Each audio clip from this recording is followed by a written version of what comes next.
या देवी सर्वभूतेषु शक्तिरूपेण संस्थिता नमस्तस्यै नमस्तस्यै नमस्तस्यै नमो नमः। ये मंत्र जगत जननी माँ दुर्गा को समर्पित है, जो कि सभी प्राणियों में विद्यमान है, जिसका अर्थ है हे माँ, आप सर्वत्र विद्यमान है, शक्ति का रूप है, आपको नमस्कार है। नवरात्रि के इस पावन मौके पर आज के इस वीडियो में हम बात करने वाले हैं जगत जननी माँ दुर्गा की। दोस्तों, हमारे शास्त्रों में माँ दुर्गा को ब्रह्मा के निराकार रूप का सगुण स्वरूप माना जाता है। ब्रह्मांड की उत्पत्ति के पीछे की जो शक्ति है, उसको स्त्री रूप में देखा जाता है। दुर्गा जी का उपासना का इतिहास तो बहुत प्राचीन है। न केवल पुराणों में बल्कि ऐतिहासिक ग्रंथों में भी माँ दुर्गा का उल्लेख मिलता है। ऐसा बताया गया है कि जब इस सृष्टि पर दुष्टों और दानवों का प्रकोप बढ़ गया था, माता अपने अलग अलग रूपों में अवतरित होकर ठीक उसी प्रकार उनका विनाश माता ने किया था, जिस प्रकार एक स्त्री अपने बच्चों पर आने वाले हर एक विपदा का विनाश करती है।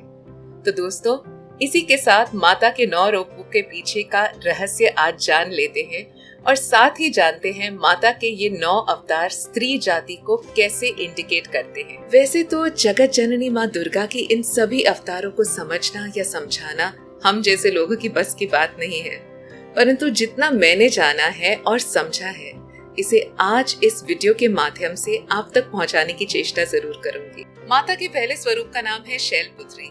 अगर हम इस नाम के अर्थ को समझने की कोशिश करेंगे तो शैल का अर्थ होता है शिखर या पर्वत और पुत्री का मतलब होता है बेटी, अर्थात पर्वत राज की बेटी।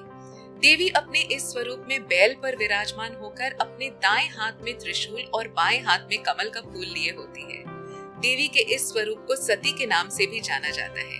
देवी ने अपने इस स्वरूप में अपने पिता द्वारा अपनी तथा अपने पति का अनादर होने पर अपने स्वाभिमान की खातिर यज्ञ के प्रज्वलित कुंड में जाकर अपने जीवन की आहुति दे दी। माँ का ये स्वरूप स्त्री जाति के उस पड़ाव को दर्शाते हैं जब वह पत्नी के रूप में होती हैं, और जिस प्रकार माँ शैलपुत्री को उनके पति की अवहेलना देखी नहीं गई, ठीक उसी प्रकार एक पतिव्रता स्त्री कभी भी अपने पति की बुराई को एक्सेप्ट नहीं करती, चाहे बुराई करने वाले स्वयं उसके माता पिता ही क्यों ना हो। साथ ही यदि देखा जाए तो माता के इस स्वरूप से हमें ये सीखने को मिलता है कि कभी भी किसी भी परिस्थिति में किसी के प्रेम के अधीन होकर स्वयं को झुकने नहीं देना चाहिए। दोस्तों, अब हम माँ दुर्गा के द्वितीय स्वरूप के बारे में जानेंगे, जो है ब्रह्मचारिणी अवतार। यदि इस अवतार के अर्थ को समझने की कोशिश करें तो ब्रह्म यानी कि तपस्या और चारिणी का अर्थ है आचरण करने वाली, अर्थात तपस्या करने वाली। देवी के इस स्वरूप की तुलना हम स्त्री के उस स्टेज से कर सकते हैं जब वो स्वयं के भविष्य को बनाने के लिए स्ट्रगल करती होती है, या इसे हम स्टूडेंट लाइफ से भी कंपेयर कर सकते हैं। माता इस स्वरूप में अपने लक्ष्य यानी कि शिव जी को अपने पति के रूप में पाने के लिए अपने सुख शांति का त्याग कर तप में लीन हो गई थी। ठीक उसी प्रकार एक स्त्री को भी अपने लक्ष्य को प्राप्त करने के लिए सतत परिश्रम करना पड़ता है। माँ का ये स्वरूप हमें अपने जीवन के प्रति ये संदेश देता है कि जीवन में बिना तपस्या किए, अर्थात बिना कठोर परिश्रम के सफलता प्राप्त करना मुमकिन नहीं है। जगत जननी माँ दुर्गा का तीसरा स्वरूप है चंद्रघंटा। माथे पर घंटे के आकार का आधा चंद्र बने होने के कारण इन्हें चंद्रघंटा के नाम से भी जाना जाता है। माँ के इस स्वरूप में उनकी 10 भुजाएं हैं और 3 नेत्र हैं। माता के हाथ कमल, बाण, धनुष, त्रिशूल, खड़ग चक्र, खप्पर और आदि से सुशोभित है, जो कि हर समय दुष्टों के दमन के लिए तैयार रहती है। माता के इस स्वरूप की तुलना हम नारी के उस स्टेज से कर सकते हैं जो कि अपने जीवन में आने वाली हर चुनौती के लिए पूरी तरह से तैयार होती है। दोस्तों, अगर माता के चौथे अवतार की बात करें तो वो है कुष्ठमंडा, और अगर हम इस नाम के अर्थ को समझने का प्रयत्न करें तो कु का अर्थ है छोटा और ऊष्मा का अर्थ है ऊर्जा और अंडा एक एग है। तो इसका अर्थ है कि माता का ये स्वरूप ब्रह्मांड की रचना का है। ऐसा माना जाता है कि जब ये सृष्टि नहीं थी तो चारों तरफ अंधकार ही अंधकार था। तब देवी ने अपने इसी स्वरूप से ब्रह्मांड की रचना की थी। माता के इस स्वरूप को अगर हम स्त्री जाति से कंपेयर करें तो ये स्त्री जाति के जीवन का वो स्टेज है जब वो अपने गर्भ में एक नए जीवन की रचना कर रही होती है। अर्थात जिस प्रकार माता कुष्टमंडा ने ब्रह्मांड की रचना की, इस सृष्टि को बनाया, ठीक उसी प्रकार एक स्त्री भी एक नए जीवन को इस दुनिया में लाने वाली होती है। स्त्री से ही संपूर्ण संसार की रचना होती है, उसमें अनन्य शक्तियां हैं। माता के 5वें अवतार को सकन माता के नाम से भी जाना जाता है। देवी का ये स्वरूप उनके मातृत्व को दर्शाता है, अर्थात उनका ये नाम उनके पुत्र कार्तिकेय, जिन्हें स्कंद के नाम से जानते थे, उससे जुड़ा हुआ है। जिस प्रकार एक माँ को अपने बच्चे से अत्यंत प्रेम होता है, ठीक उसी प्रकार स्कंद माता को भी अपने पुत्र से अत्यंत प्रेम था, और यही कारण है कि माँ को अपने पुत्र के नाम से पुकारा जाना उत्तम लगता था। माता के इस स्वरूप को हम स्त्री जाति के माँ बन जाने के स्टेज के साथ कर सकते हैं। माता के इस स्वरूप में उनके हाथों में किसी प्रकार के अस्त्र शस्त्र नहीं होते हैं, क्योंकि माता का ये स्वरूप मातृत्व को इंडिकेट करता है। माता के स्वरूप के पीछे की कहानी की बात करें तो माँ ने ये स्वरूप अपने पुत्र स्कंद भगवान अर्थात कार्तिकेय को ज्ञान देने हेतु लिया था। दोस्तों, जगत जननी माँ दुर्गा का छठा अवतार कात्यायनी अवतार है। धार्मिक ग्रंथों के अनुसार देवी कात्यायनी को महिषासुर मर्दिनी के नाम से भी जाना जाता है। माँ ने अपने इस अवतार में महिषासुर जैसे दुष्ट दानव का मर्दन किया था। देवी कात्यायनी के इस स्वरूप के पीछे की कहानी कुछ इस प्रकार है। एक महान ऋषि थे कात्यायन। उन्होंने माँ आदिशक्ति की तपस्या की और पुत्री रूप में उन्हें प्राप्त करने की इच्छा प्रकट की।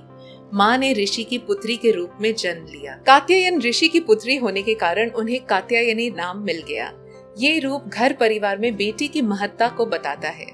साथ ही ये नारी के माँ बन जाने के बाद के उस स्टेज को दर्शाता है जिसमें उसके बच्चे पर जब कोई विपदा आ जाती है तो वो पूरी तरह से अपनी कोमलता, अपनी सौम्यता का त्याग कर विकराल रूप धारण कर उस विपदा से लड़ जाती है।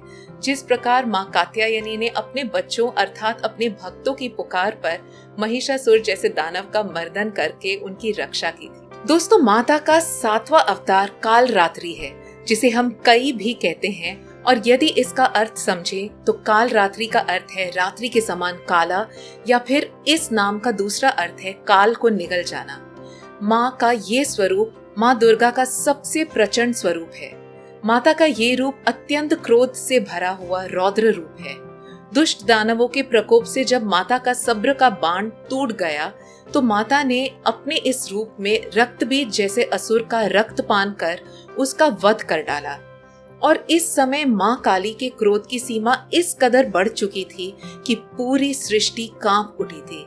उसके पश्चात उनके क्रोध को शांत करने के लिए स्वयं भगवान शंकर को आना पड़ा था। माता का ये स्वरूप दर्शाता है कि जहाँ एक स्त्री अपनी सरलता और सौम्यता, अपनी ममता से अपने परिवार को नवजीवन दे सकती है, वो खुद के वजूद के लिए, अपने परिवार के लिए रौद्र रूप भी धारण कर सकती है और शत्रुओं का विनाश कर सकती है।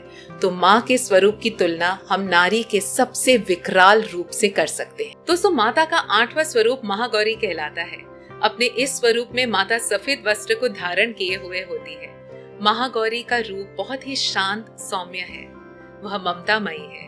माँ का ये रूप हमें हर परिस्थितियों में संयमित रहने की सीख देता है। महिलाएं घर परिवार और संबंधों को निर्वाह भली भांति करती हैं, लेकिन कई बार वे भी मुश्किल परिस्थितियों में विचलित हो जाती हैं। ऐसी विकट परिस्थिति में भी संयमित रहा जाए तो समस्या का समाधान सरलता से हो सकता है। माँ का ये स्वरूप भक्तों पर अनंत कृपा बरसाने वाला होता है। ये माँ दुर्गा का अंतिम पूर्ण, अनंत, असीम और दयावान स्वरूप है। माँ सिद्धि दात्री यानी हर सिद्धि को देने वाली है। माँ हर मनोकामना को पूर्ण करती है। स्त्रियों में भी ये गुण विद्यमान होता है।